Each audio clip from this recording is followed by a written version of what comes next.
All right, first I want to start off by saying rest in peace to E9, Eric Andrews Jr.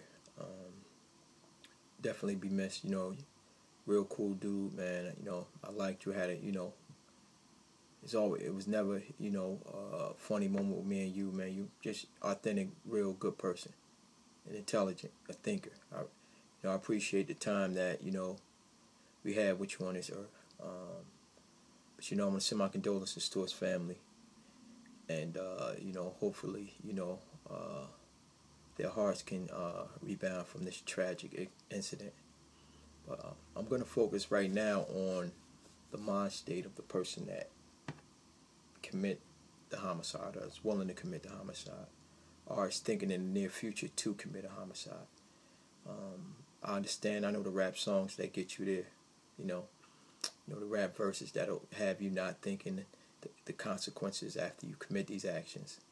But I'm here to tell you that all the songs you listen to, shoot 'em up, bang right. I've been through it. I've been there. I know the songs that's getting you there.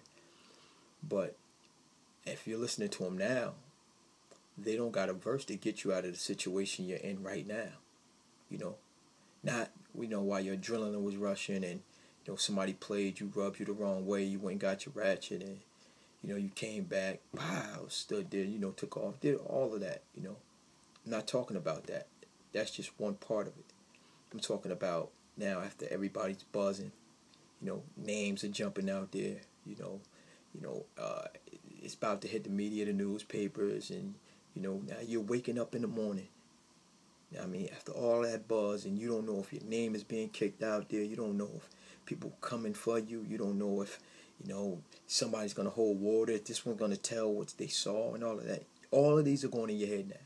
None of that tough stuff. See, the time to be the gangster, or the time to be tough, is now. You fall 9 times out of 10, you're falling apart. So say your name do get kicked out, your name do get out there, whatever, and now you jeopardized everybody that you are close to. Forget turning the Andrews family world upside down. Can't even imagine. Can't even imagine. Right now what they're doing and what they're going through. Can't imagine it. Forget that. What about the people that you love? You feel me? That you're close to. That you have a compassion for. What about them? What do you think when they find out who did what, or who they think did what? Think they're gonna be coming knocking, shining lights? Hey, is he in here? Yeah. Look around the back. Nah. They busting that door open. They putting guns in anybody's face who's breathing. Man, woman, and child. Grandma, grabbing by the hair, slamming them on the ground, putting their foot on top of their neck, sticking guns in it. They're going to turn their world upside down.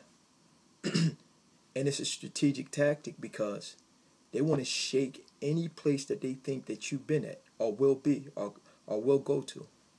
Why?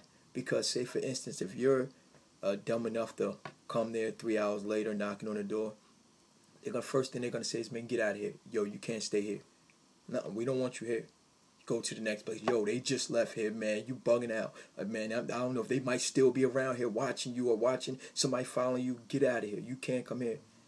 So now you get the impression that everybody's turning their back on you. And that's not the case. If you would have went to these people that you're going to now, they would have told you not to even do it.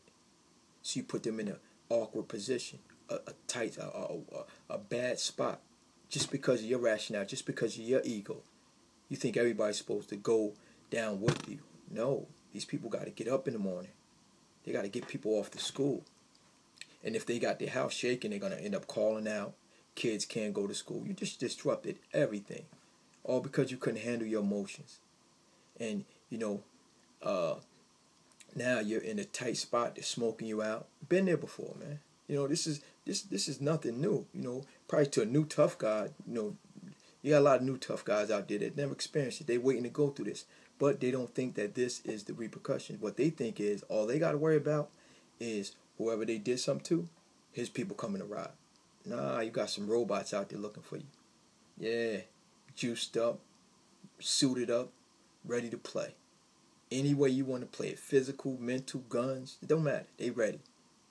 So now you're at that stage now, and maybe you got a few dollars saved up. It ain't no on the run money. Nah, you can't go buy another house, buy another name, nah, you ain't doing none of that. You probably go a few states over. Okay. Then somebody might throw you a bone. Yeah, you can stay here for a minute. Then that's gonna get played out after a couple weeks. Because they need to get back to their regular life. So that's gonna face you bounce to another spot. That's gonna fade. Right, go with a female here and there. All that's gonna play out within months. You're gonna live like a hobo for months if you decide to go on a run. If you decide to take that approach.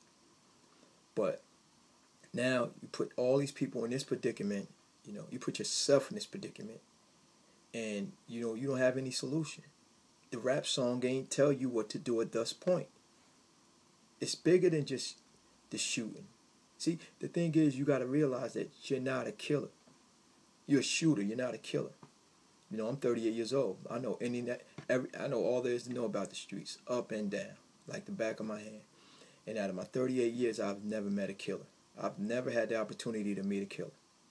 I've met people who shot people and people who ended up dying, but I've never met a killer. See, a killer don't just got to rely on a gun. If you get into a confrontation with a real killer, they use anything around them. They'll use a fork, they'll use a string, they'll use a rake, a comb, they use their fingernails, they'll bite you to death. They got to kill you. That's the only way they know. When confrontation comes, that's not you. That ain't you. You get a gun, you shot somebody, died. That was you. You're not a killer. There's very few killers are out there. Know what you are? You're a mama's boy that threw a temper tantrum and had access to a gun. That's what you are. I repeat that. You're not a killer. You're a mama's boy that threw a temper tantrum and just happened to have access to a gun.